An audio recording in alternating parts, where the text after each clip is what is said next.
रामकृष्ण परमहंस ने अपना ज्यादातर जीवन एक परम भक्त की तरह बिताया। वह काली के भक्त थे। उनके लिए काली कोई देवी नहीं थी, वह एक जीवित हकीकत थी। काली उनके सामने नाचती थी, उनके हाथों से खाती थी, उनके बुलाने पर आती थी और उन्हें आनंद विभोर छोड़ जाती थी। यह वास्तव में होता था, उन्हें कोई मति भ्रम नहीं था। वह वाकई काली को खाना खिलाते थे। रामकृष्ण की चेतना इतनी ठोस थी कि वह जिस रूप की इच्छा करते थे वह उनके लिए हकीकत बन जाती थी। इस स्थिति में होना किसी भी इंसान के लिए बहुत ही सुखद होता है। हालांकि रामकृष्ण का शरीर, मन और भावनाएं परमानंद से सराबोर था, मगर उनका अस्तित्व इस परमानंद से परे जाने के लिए बेकरार था। उनके अंदर कहीं ना कहीं एक जागरूकता थी कि यह परमानंद अपने आप में एक बंधन है। एक दिन रामकृष्ण हुगली नदी के तट पर बैठे थे जब एक महान और दुर्लभ योगी तोतापुरी उसी रास्ते से निकले। तोतापुरी जैसे योगी हमारे देश में बहुत कम हुए हैं। तोतापुरी ने देखा कि रामकृष्ण में इतनी तीव्रता और संभावना है कि परम ज्ञान प्राप्त कर सकते हैं, मगर समस्या यह थी कि वह सिर्फ अपनी भक्ति में डूबे हुए थे। तोतापुरी रामकृष्ण परमहंस के पास गए और उन्हें समझाने की कोशिश की। आप क्यों अपनी भक्ति में इतने लीन हैं? आपके अंदर इतनी क्षमता है कि चरम को छू सकते हैं। रामकृष्ण परमहंस बोले, मैं काली को चाहता हूं बस।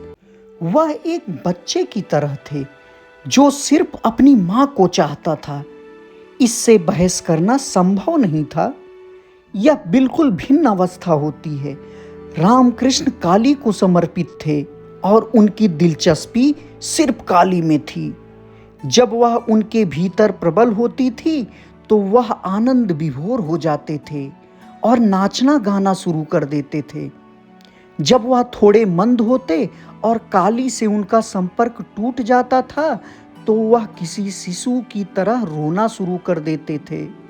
वह ऐसे ही थे। इसीलिए तोतापुरी जिस परम ज्ञान की बात कर रहे थे उन सब में उनकी कोई दिलचस्पी नहीं थी। तोतापुरी ने कई तरीके से उन्हें समझाने की कोशिश की, मगर रामकृष्ण समझने के लिए तैयार नहीं थे। साथ ही वह तोतापुरी के सामने बैठना भी चाहते थे, क्योंकि तोतापुरी की मौजूदगी ही कुछ ऐसी थी। तोतापुरी ने देखा कि रामकृष्ण इसी तरह अपनी भक्ति में लगे हुए हैं। फिर वह बोले, यह बहुत आसान है। फिलहाल आप अपनी भावनाओं को शक्तिशाली बना रहे हैं, अपने शरीर को समर्थ बना रहे हैं, अपने भीतर के रसायन को शक्तिशाली बना रहे हैं, लेकिन आप अपनी जागरूकता को शक्ति नहीं दे रहे। आपके पास जरूरी ऊर्जा है, मगर आपको सिर्फ अपनी जागरूकता को सक्षम बनाना है। रामकृष्ण मान गए और बोले, ठीक है, मैं अपनी जागरूकता को और शक्तिशाली बनाऊंगा और अपनी पूरी जागरूकता में बैठूंगा। मगर जिस पल उन्हें काली के दर्शन होते वह फिर से प्रेम और परमानंद की बेकाबू अवस्था तक पहुंच जाते। वह चाहे कितनी बार बैठते, काली को ही देखते और नाचने लगते। फिर तोतापुरी बोले, अगली बार जब भी काली दिखें आपको एक तलवार लेकर उनके टुकड़े करने हैं। रामकृष्ण ने पूछा, मुझे तलवार कहाँ से मिलेगी? तोतापुरी ने जवाब दिया, वहीं से जहां से आप काली को लाते हैं।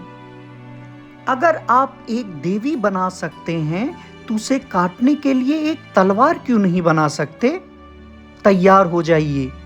रामकृष्ण बैठे, मगर जैसे ही काली आई वह परमानंद में डूब गए और तलवार जागरूकता के बारे में सब कुछ भूल गए।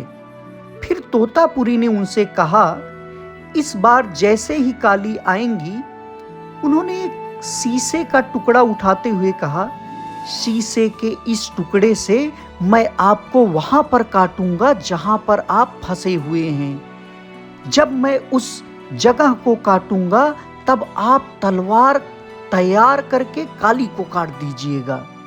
रामकृष्ण फिर से बैठे और जिस समय रामकृष्ण परमानंद में डूबने ही वाले थे, जब उन्हें काली के दर्शन हुए, उसी समय तोतापुरी ने शीशे के उस टुकड़े से रामकृष्ण के माथे पर एक गहरा चीरा लगा दिया। उसी समय रामकृष्ण ने अपनी कल्पना में एक तलवार बनाई और काली के टुकड़े कर दिए। इस तरह वह माँ और माँ से मिलने वाले परमानंद से मुक्त हो गए। अब वह वास्तव में एक परमहंस और पूर्ण ज्ञानी बन गए। उस समय तक वह एक प्रेमी थे, भक्त थे, उस देवी माँ के बालक थे जिन्हें उन्होंने खुद उत्पन्न किया था। ये तलवार कोई भौतिक हथियार नहीं थी, ये विवेक या ज्ञान का प्रतीक था जो माया को काटकर परम सत्य तक ले जाता है। ये घटना गॉस्पेल ऑफ श्री रामकृष्ण और उनकी जीवनी में दर्ज है, लेकिन ये आंतरिक अनुभव है, ना कि कोई बाहर की हिंसा। राधे राधे।